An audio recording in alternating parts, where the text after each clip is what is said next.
Mi nombre es Juan Carlos Hasbun, con H.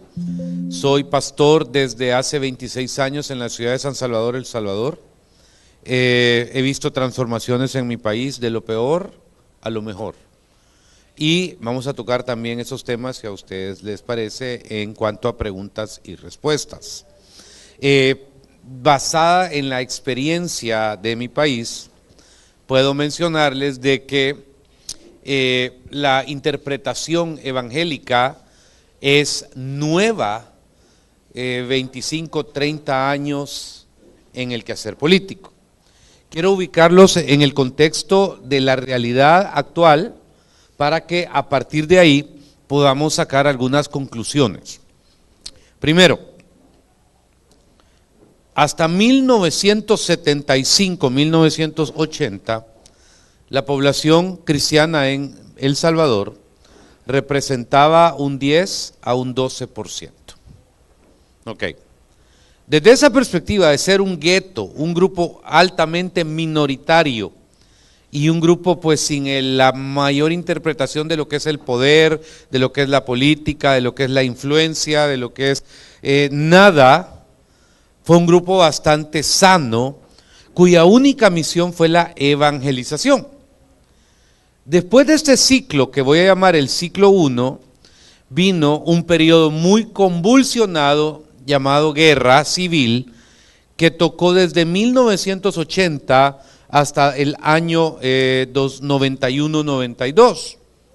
Y esta guerra civil provocó dos cosas: mucho dolor y muerte, pero, como dice la Biblia, que donde abunda el pecado, sobreabunda la gracia. La conclusión viéndola hacia adelante es que trajo que el evangelio avanzó de un 10, 12% a un 35 al 38% de fe cristiana. Ok. Sin embargo, al terminar un periodo de guerra, entramos en una nueva etapa que representa un periodo de oportunidad, pero ya no es una guerra entre dos bandos, sino una guerra social, donde la iglesia trascendió. ¿Por qué? Porque se desarrolló la segunda generación de cristianos evangélicos nacidos en una casa evangélica. Esto quiere decir que el tema aquel de la conversión, que antes no era cristiano y ahora soy cristiano, antes no tenía vicios y ahora tenía vicios y ahora no los tengo, comienza a desexistir porque la persona nace ya en la iglesia, hijo de cristianos y nieto de cristianos. Entonces la interpretación de la vida cristiana es bien distinta. Es bien distinta para una generación que no tiene una luz de cómo es otras tendencias religiosas, sino que de repente entra en una luz donde así es, o sea, se saben, y de repente comienza una generación a crecer a tal grado que tenemos una sociedad ahora en mi país donde entre el 45 y el 55% de la población se denomina cristiana evangélica. Ahora, hay dos o tres fenómenos antes de ir al tema. Esto es para ustedes nada más introductorios con relación a ciertas cosas. Quizá lo primero es la interpretación de darnos cuenta de que esa idealización de ver funcionarios políticos cristianos, de ver diputados de la República cristianos, de ver alcaldes cristianos, de ver estructuras de poder cristianas, para nosotros ya es una realidad desde hace 10, 15 años. O sea, y de repente entramos en un conflicto cuando nos damos cuenta de que probablemente los resultados que se idealizan en una sociedad que no los tienen no son los reales a la hora de ponerlos en la práctica en una sociedad. ¿Por qué? Porque de repente nos damos cuenta de que existen ideologías. Entonces de repente, ¿qué es primero? ¿El cristianismo o la ideología? Entonces veo, por ejemplo, que llegamos a un punto donde para una generación actual es irrelevante que sea la mayoría o que la minoría. O sea, esa idea de decir somos la mayoría y presentar una bandera se quebró hace 10 años. Esa idea de poder decir que al llegar a cierto punto de vista social vamos a lograr trascender, no existe en esa tercera generación. Y eso genera un poquito de incertidumbre cuando uno se reúne con personas que viven en países donde no se ha llegado a ese nivel. Ahora, el tema es, y este es un tema bien importante, que todos nosotros, como agentes de cambio espiritual, tenemos que saber cómo trascender en una sociedad que no solo necesita las respuestas humanas, pero sobre todo necesita la respuesta de Dios. Y en el libro de Daniel, yo encuentro una pequeña interpretación, si usted me lo permite, porque en el libro de Daniel, capítulo número 1, vamos a leer y después vamos a ir a otro punto. Dice, en el año tercero del reinado de Joacim, rey de Judá, vino Nabucodonosor, rey de Babilonia, a Jerusalén y la sitió. Ok, aquí hay una invasión.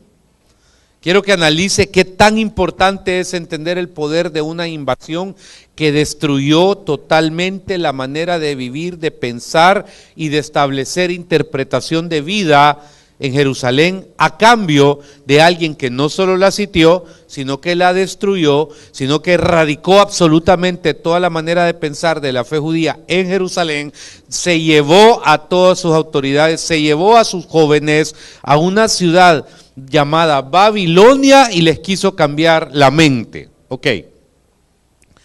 Si usted me pregunta cuál es el versículo más importante alrededor del tema y del texto alrededor de Daniel, es el siguiente. El texto donde dice, y Daniel en el versículo 8 propuso en su corazón no contaminarse con la porción de la comida del rey, ni con el vino que él bebía, y pidió por tanto al jefe de los eunucos que no se les obligase a contaminarse. Les voy a explicar por qué. Porque de repente Daniel es un joven, ¿ok? Y tenemos una sociedad ávida de tomar decisiones políticas. Su servidor ha tenido el privilegio de compartir no con uno, no con dos, no con tres, no con cuatro, sino con 5 presidentes. ¿Ok?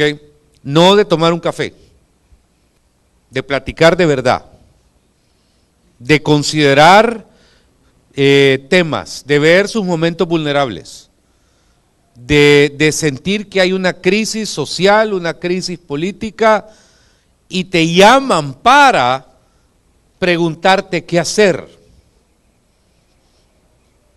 Cuando uno está enfrente, la primera situación que uno tiene que tomar en cuenta es esta, porque conozco mucha gente que puede ser debut y despedida. Y que una persona, si es pastor, en mi caso le dije, yo le estoy hablando de mi experiencia, pueden haber 200. Y la mía es la más pequeña, pero no es de libro, es real, es vivida.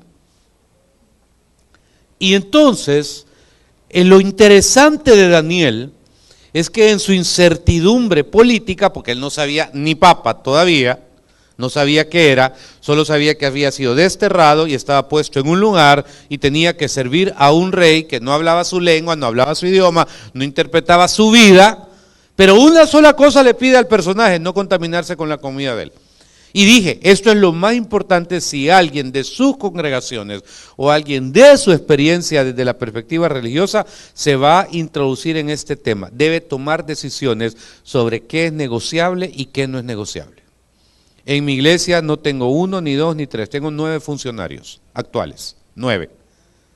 Y esos funcionarios, aparte de alcaldes, aparte de diputados, con todos, cuando tenemos una plática, pastor, miembro de la congregación, concejales de alcaldías, es usted me permite, me da el favor de poder desarrollar este proyecto. Dele, yo no soy nadie para atravesarme y decirle. Y aquí es donde uno tiene personas que tienen una ideología partidaria de uno, otra ideología partidaria de otro, otra ideología partidaria de otro. Y mi regla es, yo jamás hablo de bandera ideológica o política desde el púlpito. Porque eso va a generar en los que están ahí una neutralidad. Que cuando vienen periodos de álgido movimiento político, quieren que nosotros seamos los que salgamos en defensa de una, en defensa de otro, y no nos damos cuenta que tenemos una congregación que puede ser multiinterpretadora de una realidad nacional. Entonces, el rol del pastor es sumamente importante. ¿Quiénes aquí son los de la izquierda? ¿Quiénes aquí son los de la derecha? No. Siempre les digo yo, si ustedes quieren tal cosa, allá afuera hagan, pero aquí yo soy pastor de todos. Y eso primero genera algo que es importante, respeto. Porque no puede haber alguien introducido en el quehacer político si no tiene ese respeto. Tres, cuando veo este pensamiento alrededor de Daniel, mis decisiones son básicas. ¿Qué es para usted, Pastor Asbun, no contaminarse con la comida del rey? Mis domingos no son negociables, por ejemplo. ¿Ok? Yo tengo 26 años y creo que falto 1 o 2 veces al año por aceptar alguna invitación muy particular en otro lugar y probablemente una decisión especial. Pero que yo voy a faltar a mi iglesia por andar en movimientos, no. Eso es para mí no contaminarme. ¿Qué es para usted no contaminarse, pastor? Mire, pastor, fíjese que quisiera tener una reunión con un grupo de industriales, de empresarios, con mucho gusto, porque yo no soy comprometido. Mire, pastor, fíjese que queremos ver si con mi esposa podemos tener una reunión y no hay problema. Lo que no puedo hacer, Napoleón, es pararme en una plataforma para anunciar, para hacer o para ejecutar cosas que no competen a mi responsabilidad. Pasen adelante, colegas. Entonces, cuando uno dice, hey, ¿cuáles son los límites? Por eso les digo, o sea, es importante, cuando yo les digo, no he estado con 1, con 2, con 3, con 4, sino con 5 presidentes, con opciones personales para ejecutar algún tipo de función política, ahí es para mí el primer principio de Daniel. No, porque yo no soy llamado a ser, en mi caso, el movilizador político. Tengo el privilegio de pastorear políticos. Son 2 cosas distintas. Y aquí entra una regla de oro, si aquí hay pastores que tienen ese privilegio. La discrecionalidad. Póngale atención a esto. Un día me llaman a un evento, el actual presidente, y de repente me dice, pastor, mire, ya voy a llegar. No sabían los organizadores que el vínculo. Yo estaba sentado allá atrás. En eso, cuando me escribe, mire, pastor, se me ha atrasado por tal cosa, ¿verdad? Entonces, tuve a bien acercarme a donde estaban las autoridades de ese evento, tú estabas en ese evento, y le digo, mire, fíjese que me acaba de escribir, y dije el nombre de la autoridad, y me acaba de decir esto y esto. Cuando se dieron cuenta que quién era, o sea, se les olvidó que estaba en última fila, me pasaron a primera fila, y nada más estaba ahí. Pero no tiene por qué nadie andar sabiendo en ciertos momentos su relación ni su nivel de relación. En ese mismo evento, debido al tiempo que había tomado, había un joven pastor que habían invitado y que tuvo una reunión, asumo, 1 día o 2 antes, cometió este error. El señor presidente me ha abierto su corazón, dijo. Me ha expresado sus sentimientos a cuanto esto y esto pasa. Ahí estaba gente que trabaja en protocolo, en cualquier cosa, y claro, el muchacho estaba de buena manera queriendo contar que había tenido su tiempo con él. Y esto es algo que el líder cristiano que trabaja con políticos debe morderse la boca, porque no puede andar contando cualquier cosa. Ese fue debut y despedida para él. Ese día creo que jamás se volvieron a ver. Mire, le voy a dar un consejo, aprenda de los sacerdotes católicos. ¿Cómo así, pastor? Piense en cualquier funcionario de su país, dígame quién es el confesor. Nadie lo sabe. Dígame, ¿quién es el confesor de la autoridad de Guayaquil, si fuera católico? ¿Quién es el padre confesor del presidente de Ecuador, si fuera católico? O sea, dígame quién, y se va a dar cuenta de algo, nadie lo sabe. Nos llevan 500 años de ventaja y a la hora de manejar lo que significa el poder humano lo hacen mucho mejor, porque un cristiano medio tiene una vinculación ideológica o política y lo publica en Twitter, lo publica en X, anda comentando con Mundo y Raimundo que ya comen juntos, que ya platican, que van a desayunar juntos, y se crea un mito que al final lo que hace es que la persona que está en la investidura política desconfíe de manera absoluta de lo primero que espera de un líder religioso, y es su discrecionabilidad. ¿Está aquí conmigo? Vale. Regla 1. Regla 2. ¿Cuándo separarlo y cuándo unirlo? Porque son ríos que se mezclan. Son ríos que hoy caminan en un solo torrente y luego van para otro lado. Depende de los tiempos. Porque si estamos ocupando de base que la grandeza del libro de Daniel y la fuerza de Daniel está en que no se contaminó con la comida del rey, quiere decir que supo tomar decisiones. Yo sé a dónde ir y sé a dónde no ir. Pero por favor, hermanos evangélicos, dejen de idealizar el poder humano de una manera que no existe. ¿Ok? Dejen de pensar que el poder humano es algo que se puede manejar o se puede controlar. No se puede. Le voy a ahorrar. Se puede aportar a transformar sociedades, pero al final el único fin del poder, ¿cuál es? El mismo poder. No hay otro. Y el único fin de alcanzarlo es para mantenerse en él, en buena medida, transformando sociedades y en mala medida destruyéndolas. Pero no me le ponga tercer, cuarto, quinto, no. Jesús no necesitó el poder humano político para transformar el planeta. Pero también dijo, dad al César lo que es del César y a Dios lo que es de Dios.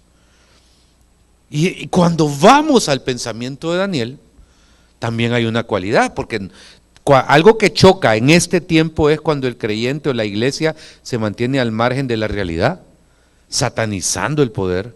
Cuando la iglesia se mantiene al margen de la realidad, diciendo, no, es que con políticos no hay que meterse, cuidado, porque eso es ser anacrónico. Y ser anacrónico es lo más terrible que le puede pasar a una iglesia que tiene en desventaja cualquier cosa. Las redes estamos en desventaja, los pensamientos estamos en desventaja, los estudios estamos en desventaja, la economía, o sea, en cualquier lado estamos en desventaja. Entonces no podemos ser anacrónicos. Y como esto se va volviendo una situación, lo hemos denominado una cuestión de liderazgo. Y aquí es donde surge un pensamiento interesante de Daniel. Daniel tomó un punto, dijo, no me voy a contaminar, y eso quiere decir, entre otras cosas, mantener su fe. Pastor, ¿me da permiso de meterme de candidato a alcalde? Sí, y si gana, solo le voy a pedir un favor, lo quiero ver aquí sentado todos los domingos. Es maravilloso ir a un lugar, ir a la iglesia y encontrar que el señor que está parqueando autos tiene una empresa de 5,000 empleados, el de lunes a viernes, pero el día domingo tiene la humildad de estar con una gorra diciendo pasen adelante, porque es su minuto donde él siente que sirve a otros. Y así tengo funcionarios en la puerta dando la bienvenida, y así tengo personas en autoridad, en ministerios, y en el fondo ellos han mantenido su identidad de fe de antes de ser, para que puedan ser con las únicas personas que no se puede y no se debe, con las máximas autoridades. Después voy a explicar por qué. Sin embargo, ¿cuál es el gran secreto del manejo de Daniel? Que Daniel no tuvo una relación de consejero ni con uno solamente, ni con dos solamente, sino con tres reyes. Tres reyes de contextos distintos, tres reyes de interpretaciones de vida distintas y tres reyes que lo buscaron a él por algún tipo de sabiduría que había en él. Y esta es una palabra de oro, porque yo no quiero decir hay materias, pero sí creo que quien se va a meter en movimientos sociopolíticos debe de pedir a Dios sabiduría y tener personas que lo mantengan con los pies en el suelo. Eso es muy importante. Personas que te permitan ubicarte alrededor de las decisiones que debes de tomar. Y aunque en mi país nunca ha funcionado eso de los consejos de pastores alrededor de una persona, nunca ha funcionado eso de los comités de 40 pastores queriendo decir cómo gobernar a alguien, o sea, porque de verdad es pérdida de tiempo. Creo de que la persona que llega a tomar algún tipo de posición, siempre, y si tiene respeto y temor a Dios, debe tener al menos una persona que se encargue de conversar con él alrededor de sus necesidades espirituales. Yo no puedo por privacidad extenderme mucho en mi tema personal en este punto, pero cuando se me tocan temas económicos, aunque tengo un bachelor degree en economía, mi cercanía con el individuo no es por eso, es por cuestiones espirituales, ¿ok? Es de estrategias de país, aunque tengo un máster en liderazgo global y un máster en historia y cultura asiática, no los ocupo porque ahí mi rol no es pretender ser un padre de las artes ni una persona con estrategia de gobierno. Mi función es clerical, mi función es pastoral. Y entonces cuando inclusive la persona tiende a pretender tocarme esos temas, yo los he dado, no, yo no vengo a hablar de eso, le digo, no me interesa. ¿Sabe por qué? Porque esas se llaman agendas políticas. Y en las agendas políticas siempre hay personas interesadas en posición o en contraposición. Y entonces usted va a poder dejar de entrar con libertad y salir con libertad porque va a ser medido como alguien que también tiene una agenda política. Y si tiene una agenda política va a tener que pelear con garras, con uñas y con dientes para sostener su argumento sobre esos temas y entonces pierde su claridad de ministro porque se vuelve alguien, o sea, me dicen, pero pastor, ¿y usted por qué no se mete a política? A mí no me interesa, ¿por qué? Porque para hablar bien de mí tengo que hablar mal de ti. Pues el argumento, ¿ah? Los que estaban conmigo saben que yo amo la ecología y de repente, y aquellos que destruyen árboles, ya estoy hablando mal de ti. Entonces mi posición no me permite y usted tiene que saber una regla de oro, usted no puede pretender andar por la vida sintiendo que le va a caer a mundo y Raimundo. La primera regla en política es crear aliados y crear detractores, naturalmente. Ahora, veamos eso en Daniel. Porque el primer principio alrededor de este fue que Daniel termina interpretando un sueño. Él se mantuvo, no se contaminó. Y esta es otra cosa, los tiempos. Los cristianos que andan cerca de guías deben de entender, incluso hay un libro que se llama El Príncipe de Maquiavelo, que da un argumento bien interesante, no anden en busca. O sea, si el príncipe no te llama, dice, no lo andes buscando. Y cuando yo leí eso dije, qué interesante. Porque me llaman algunos políticos, mire pastor, usted conoce al pastor fulano de tal, sí, fíjese que me lo presentaron en tal lugar, le di mi número y desde entonces me siento acosado. Me manda palabra profética a las 8 de la mañana, me manda a decir que el Señor dice a las 2 de la tarde, me invita a comer y de repente dice, no, aprenda a hablar, a soltar y a apartarse. Es una dinámica de vida. Y cuando yo veo que Daniel de alguna manera es percibido ya como alguien con ciertas capacidades, es Dios el que pone, mire, cuando viene lo del sueño a Nabucodonosor y entonces dice, el secreto fue revelado a Daniel en visión de noche, por lo cual lo bendijo Daniel, el Dios de los cielos, y Daniel habló y dijo, sea bendito el nombre del Dios de los siglos, porque suyos son el poder y la sabiduría, y muda los tiempos y las edades, etcétera, etcétera, etcétera. Pero ¿qué hace el consejo acertado crea un vínculo. ¿Se congregó Nabucodonosor? No. ¿Qué es esa tirria que los cristianos queremos que estas personas se vivan congregando cuando no son de formación creyente? ¿Ve la diferencia? Le dije, si nace en el evangelio, si vive en la iglesia, si se ha formado en una iglesia, sus principios no deben de ser negociables. ¿Ok?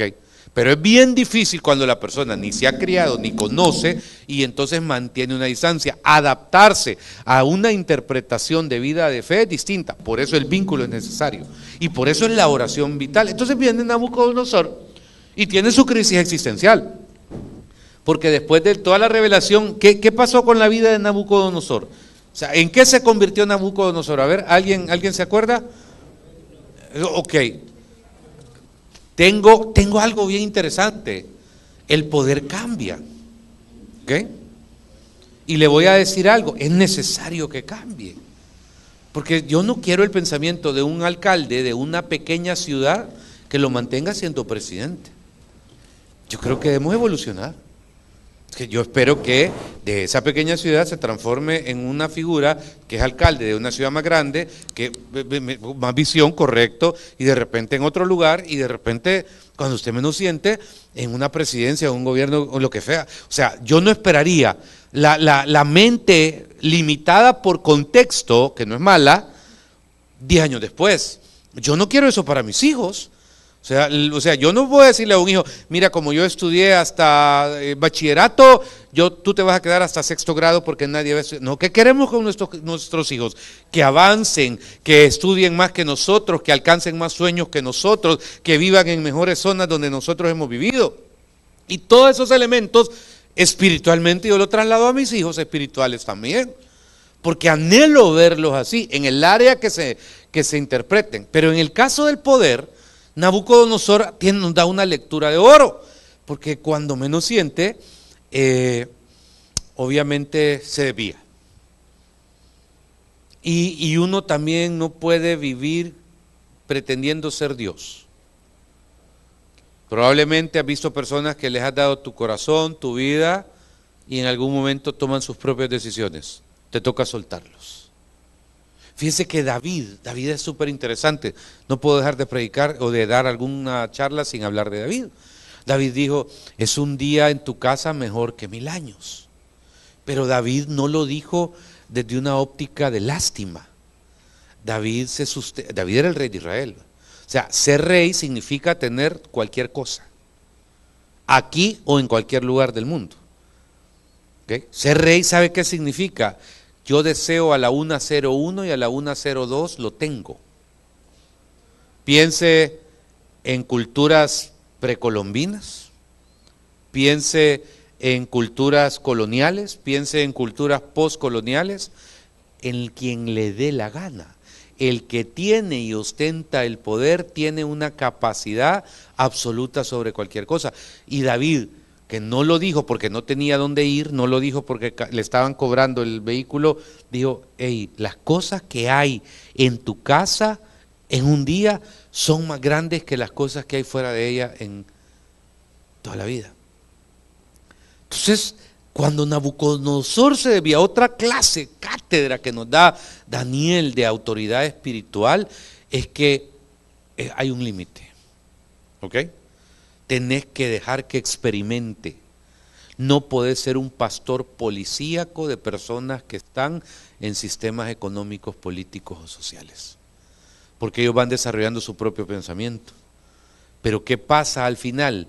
¿Qué prevalece? ¿La decisión del hombre de apartarse o la decisión de Dios de que él reconozca a Dios? La segunda. Y entonces aquí es donde viene la primera gran victoria espiritual de un hombre que fue consejero del primer rey, porque cuando Nabucodonosor en su locura reconoce que tiene ese espíritu superior, es súper vital. Ahora, hay un segundo, quitemos lo religioso. Nabucodonosor en la historia universal, mis respetos. Otro, ¿se acuerdan de la película 300? Ok. Ahí se llamaba Jerjes, ¿verdad? ¿Ustedes saben quién es el rey que personifica esa película 300? El rey Asuero. El de la reina Esther. O sea, el rey Asuero de la Biblia es el que peleó contra los griegos y que los derrotó en las batallas de las Termópilas, que es la escena que se narra en la película 300. Y entonces quiero desmitificar que era un rey malo, en serio, Asuero, a las hermanas que aman la historia de Esther, le fascina, y todo. Pero ¿qué pasa si el rey es voy a decirlo una palabra en mi país, un paquete, malo, pésimo? Porque después de un rey como Nabucodonosor, aparece un tipo de rey que se llama Belsasar. Este no sabía ni con quién se acostaba, ni cómo amanecía, ni cómo había dormido. Y un día hace una estupidez que Nabucodonosor no hizo. Mandó a traer los utensilios del templo para tener un bacanal. Siempre lo digo yo, aunque uno ande espiritualmente mal, hay cosas que no se transgreden. ¿Quién de nosotros no ha tenido malas épocas espiritualmente hablando? Yo soy el primero. Pero sé que cosas no se transgreden. Y si algo estaba establecido es que los utensilios del templo no se tenían que transgredir, que mover.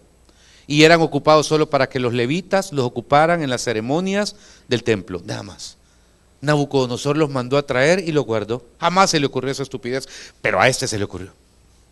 Y entonces hay una crisis política porque que había bajado la calidad de autoridad, pues le termina apareciendo una frase en la pared: Tekel, ¿cómo es? Mené, mené, Tekel, Uparsin. Y eso, ¿se acuerda lo que quiere decir? Mené contó Dios tu reino y le ha puesto fin. Tekel, pesado ha sido en balanza y fuiste hallado falto. Perez, tu reino ha sido roto y dado a los medos y a los persas. ¿Qué hizo? ¿Cómo se llama? Belsasar mandó vestir de púrpura a Daniel y le puso en el cuello y todo. Ok, lo reconoció. Aquí hubo una cosa, no espere que la gente viva pidiéndole consejos mañana, tarde y noche. Las personas que están en autoridad reciben entre 1 y 20 personas todos los días. En promedio, 1 a 20. Las personas que están en autoridad tienden de alguna manera a entender que deben de dedicarle un tiempo espiritual a sus vidas, pero no pueden dedicarse al ayuno y la oración, no le toca a ellos. Tienen que ejecutar para lo que han sido escogidos. Y como tienen que ejecutarlo, entonces probablemente hay etapas donde dejan a un lado el rol de estas personas, pero en sus crisis te buscan.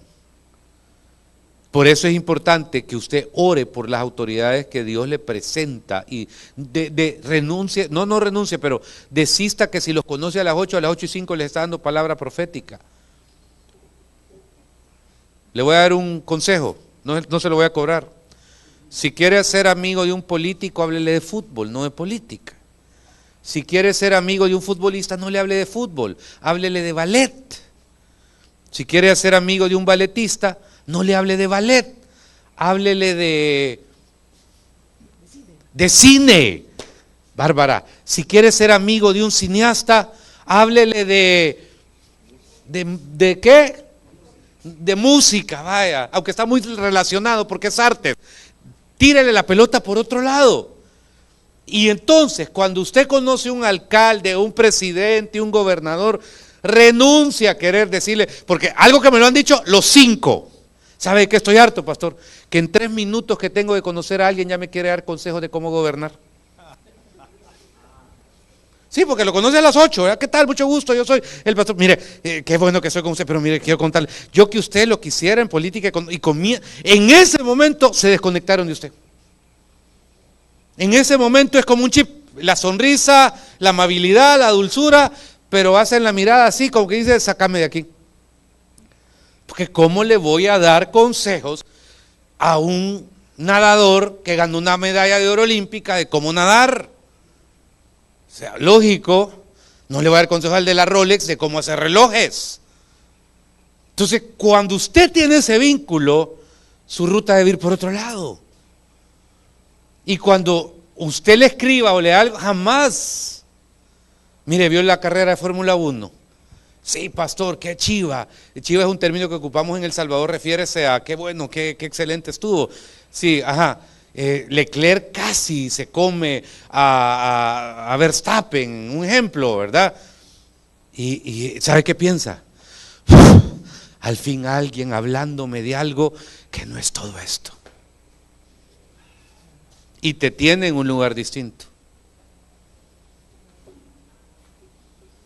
No caiga en esa debilidad. Pero volviendo aquí, este tocó lo que no tenía que tocar. Llega a este y ¿qué pasa? Ese mismo día, nunca ser parte de una conspiración.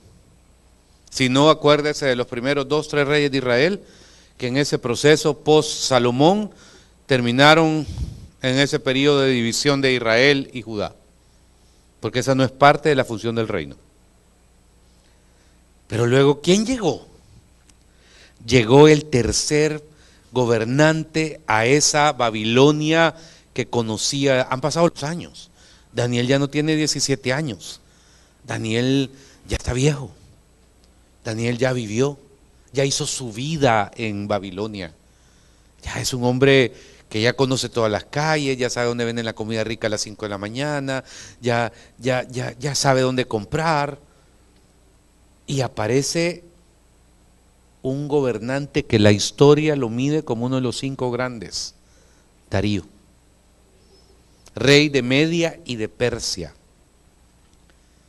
Esos ya son 2 viejos fumando habano. No me vaya a malinterpretar ni a juzgar en el término, me refiero es que ya pueden hablar, pues. Sí, ya recorrieron kilometraje. Y entonces, cuando aparece Darío, dice, fíjate qué manera de interpretar distinta. Y aquí viene el punto, no hay una estructura perfecta. Por eso es que yo creo en generar un montón de, un grupo no lo hay. Hay días donde la vida es vertical y hay días donde es horizontal. Y entonces dice, pareció bien a Darío constituir sobre el reino 120 sátrapas que gobernasen en todo el reino. Nabucodonosor no los tenía y le fue súper bien, pero este tenía otra mentalidad, mejor, no sé, peor, no sé. Solo sé que cada quien tiene su estilo. Y el liderazgo no se puede medir por un solo estilo. El liderazgo de mi esposa es totalmente distinto al mío. No es malo. ¿Sí? Mi esposa ve una mosca por la mesa y dice, niñas, tapen la comida porque ahí está la mosca. Yo puedo pasar 2 horas viendo a la mosca. Y al final disfruto ver y qué mal te ha hecho una mosca en tu vida. Es que va a tocar la comida y la va a arruinar. Decime que eso le ha pasado a alguien. Decime una persona. Entonces, tonteras mías. Pues, pero al final, ¿a dónde quiero establecer? Que la grandeza de esto es eso. Y cuando le parece bien los de los 20 sátrapas, dice, y sobre ellos 3 gobernadores, de los cuales Daniel era uno.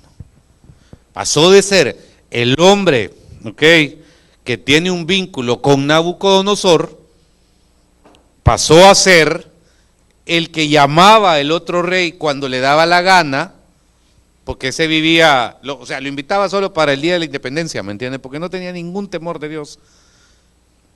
Y terminó siendo alguien que de la nada a sus años apareció el invasor y dijo, necesito 120 sátrapas y 3 gobernadores. Este Darío. No sé cuándo se tomaron el primer café, cómo establecieron esto, pero dice el versículo 3, pero Daniel mismo era superior a estos sátrapas y gobernadores porque había en él un espíritu superior y el rey pensó en ponerlo sobre todo el reino. Vaya, no se ande luciendo, deje que Dios lo luzca. El que mucho sale en la... Hay una frase política en mi país, el que mucho se mueve no sale en la foto. Tiempo de Dios. el tiempo de Dios. Y entonces, ¿cómo manejar las conspiraciones? Es otra cosa. Porque no pretenda que política es juguemos a ser amiguitos. No, hay conspiraciones. ¿Y cómo manejarlas? Y en el caso de Daniel, la conspiración es porque le dicen al rey que van a hacer la cosa aquella, el tótem, y hay que adorarlo, y pues Daniel se acuerda del principio, no contaminarse con la comida del rey, no es negociable. ¿Qué le dije que no era negociable en mi vida? Los domingos. Mira, Juanca, fíjate que vamos a ir de pesca y hay un yate que ha venido, un amigo que lo tiene y nos acompañás. No puedo, fíjate, porque tengo culto. Y lo digo de un solo. Ah, sí es cierto, si vos vas a la iglesia, punto. No es negociable. No, pero es que eso es religiosidad, me vale. Es legalismo, está bueno. Para mí no es negociable. Solo le pido algo. Usted escoja qué no es negociable en su vida. El diezmo para mí no es negociable. Porque a mí me gusta comer bien, vestir bien y vivir bien. Y esas reglas para mí son indubitables. No es que el nuevo, el antiguo, ¿qué me importa? Es lo que yo decidí que no es negociable. Escójalo usted. Si va a entrar ahí, sepa qué cosas no voltear a ver y qué cosas puede negociar. Y entonces, como dicen los abogados, echa la ley, echa la trampa. Perdón si hay algún abogado en este lugar, tengo chistes de abogados buenísimos, pero está siendo grabado, entonces no quiero ser juzgado por... Y entonces termina en un foso. Termina en un foso, por hacer las cosas bien. Y cuando termina en un foso, curiosamente, dice que Darío firma el edicto, pues todo el mundo sabía que se arrodillaba viendo a Jerusalén, para adorar, y luego dice que cuando lo meten y es sellada la piedra del lugar, entonces el rey mandó y trajeron a Daniel y lo echaron en el foso de los leones, y el rey dijo a Daniel: el Dios tuyo a quien tú continuamente sirves, él te libre. Fuerte, porque estoy viendo a alguien que no es, o sea, no, voy a ponerlo así, hay autoridades que no son cristianas. Aquí no veo a uno, porque dice el Dios tuyo, ok, pero hay un vínculo. Este tiene una autoridad delegada, tiene una responsabilidad política, es gobernador, y es el hombre de confianza y por eso le hacen la trampa. Lo meten en el foso y dice el versículo 18 algo, fíjese, y es... luego el rey se fue a su palacio y se acostó, ayunó, ni instrumentos de música fueron traídos delante de él, y se le fue el sueño. Y el rey pues se levantó muy de mañana y fue apresuradamente al foso de los leones, y acercándose al foso llamó a voces a Daniel con voz triste y le dijo: Daniel, siervo del Dios altísimo viviente, el Dios tuyo a quien tú continuamente sirves, ¿te ha podido librar de los leones? Y entonces Daniel respondió al rey: oh rey, vive para siempre. Mi Dios envió un ángel, el cual cerró la boca de los leones para que no me hiciesen daño, porque ante él fui hallado inocente, y aún delante de ti, oh rey, yo no he hecho nada malo. Ok, esto tiene una gran connotación, porque primero no es un simple funcionario, es el rey de Media y de Persia. Dos, que se haya ido temprano al foso de los leones a traer cenizas, es como que alguien se vaya a donde tiran la basura, en la ciudad de Guayaquil temprano, a buscar a alguien. Tres, la expectativa de saber de que Daniel tiene una gran madurez. Y con esto voy a terminar y voy a abrir un espacio para preguntas y respuestas, porque en política nada es personal. ¿Cómo así, pastor? Sí, aquí estoy. Aunque tú me metiste en el foso de los leones, yo aquí estoy gracias a mi Dios. Póngale atención a eso. ¿Okay? Sí, o sea, aunque tú, o sea, porque cualquiera sale del horno de fuego resentido. Cualquiera de los de nosotros sale, doy testimonio porque dice la palabra, maldito el hombre que confía en el hombre. Así que como maldito el hombre que confía en el hombre, no confíen en nadie, confíen en el Señor porque Él no les va a fallar, no como todos los ingratos que a uno le mienten, que le dicen que son sus amigos. En política usted tiene que saber que nada es personal. Usted es el que se metió a ese juego.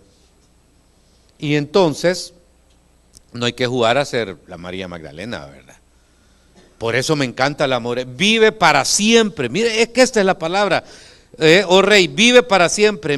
Dios me envió su ángel, el cual cerró la boca de los leones para que no me hiciesen daño, porque ante él fui inocente y aún delante de ti, oh rey, yo no he hecho nada malo. Entonces se alegró el rey en gran manera a causa de él, mandó a sacar a Daniel del foso, fue Daniel sacado del foso, ninguna lesión se halló en él porque había confiado en Dios. Y dio orden el rey, fueron traídos aquellos hombres que habían acusado a Daniel y fueron echados en el foso de los leones, ellos, sus hijos, sus mujeres, y aún no habían llegado al foso cuando los leones se apoderaron de ellos y quebraron todos sus huesos. Perdón, dije el fuego, el león, el fuego es de Sadrach, Mesach y Abednego.